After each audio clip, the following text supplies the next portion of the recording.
Ngayon naman tuturuan ko kayo kung paano gumawa ng ranking list o makuha o malaman ang rank ng inyong mga estudyante. Ito ay ginagawa kadalasan kapag gusto nyong ma-identify kung sino ang first honor, second honor, third honor, and so on. Okay? Ibig sabihin, inirarank natin ang kanilang general average. Okay, kadalasan ginagawa nga ito kapag ang inyong bilang ng estudyante ay lampas ng 50 and above o kaya ay mas marami pa. Okay, ito yung pinakamadaling paraan na ituturo ko sa inyo na hindi nyo na kinakailangang mag-copy-paste at dalhin sa inyong Microsoft Word, then isosort out nyo, then irarank nyo. Okay, ngayon, pwedeng directly magagawa nyo na ang ranking gamit ang inyong grading sheets o kaya yung inyong format sa pagko-compute ng grade. Pwede sa inyong class record, okay? Diretso lang sa inyong Microsoft Excel. Okay, una, gumawa ka lang ng column, lagyan mo ng word na rank. Okay, ito yon. Ito yung naka-highlight na pula, ito na yung aking ginawang rank ng ating general average ng 6 na estudyante. Ito yon. Dito ako nagbase sa general average. So, ibig sabihin, ang pinakamataas ay 88.13. Yun yung rank 1. At ang rank 2 naman ay 87, samantalang ang pinakahuli, rank 6 ay 81.88. Okay, napakahalaga muna ng general average, yung computed general average, bago mo makuha ang rank. Tatandaan na hindi mo makukuha ang rank gamit ang Excel kung ang iyong general average ay tinype mo lamang. Dapat ang pagkuha ng general average ay formulated sa Excel. Okay, gawin natin. Okay, buburahin ko muna ang ating general average and rank.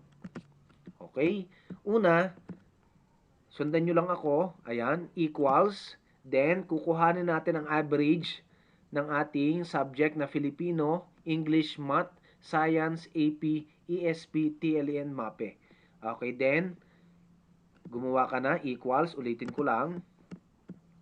Dito tayo sa taas, equals. Then, type mo lang yung average. Then, shift. I-press mo lang yung open parenthesis. Then, i-highlight mo lang yung grades nila.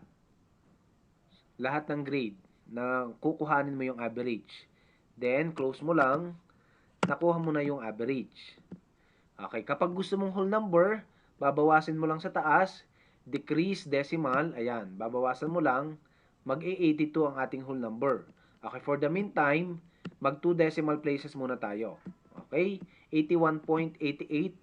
Then, i-click mo lang to, then i-drag mo pababa para dire-diretso na yung formula na ginamit mo sa pagkuha ng general average. So, ibig sabihin, na-compute mo na ang general average ng iyong 6 na estudyante. Okay, sunod naman, kukuhanin mo naman ang rank. Okay, for the meantime, alam naman natin na kapag aanim lang ang iyong estudyante, madali namang i-manual ang ranking. Pero sabi ko nga, ginagawa itong shortcut kapag ang iyong estudyante ay sobrang haba o dami. Halimbawa, 50 and above ang iyong respondents or students. Okay? Okay na, gawin na natin ang rank. Paano yun? Okay, press mo ulit ang equals. Ayan, equals ka. Then, type mo lang yung word na rank. Then, shift, press mo lang yung open parenthesis uli. Then, i-click mo yung una, yung top. Okay, pagka-click mo yung nasa taas, lagyan mo lang siya ng comma. Then, i-highlight mo uli from top to bottom. I-highlight mo uli from top to bottom kasama yung hinighlight kanina sa taas. Okay.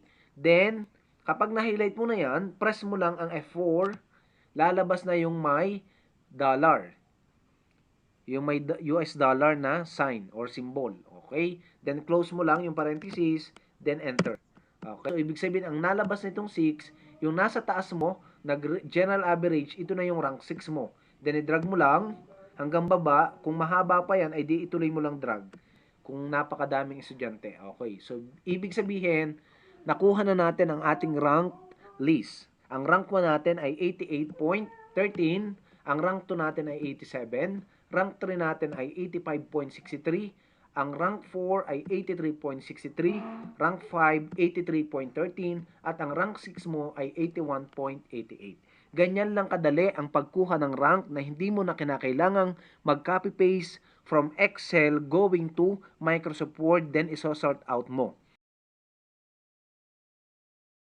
Ngayon, sana may natutunan kayo sa tutorial na ginawa ko ngayon. Paki-like, subscribe, and paki-share naman sa iba para matutunan din nila. Maraming salamat!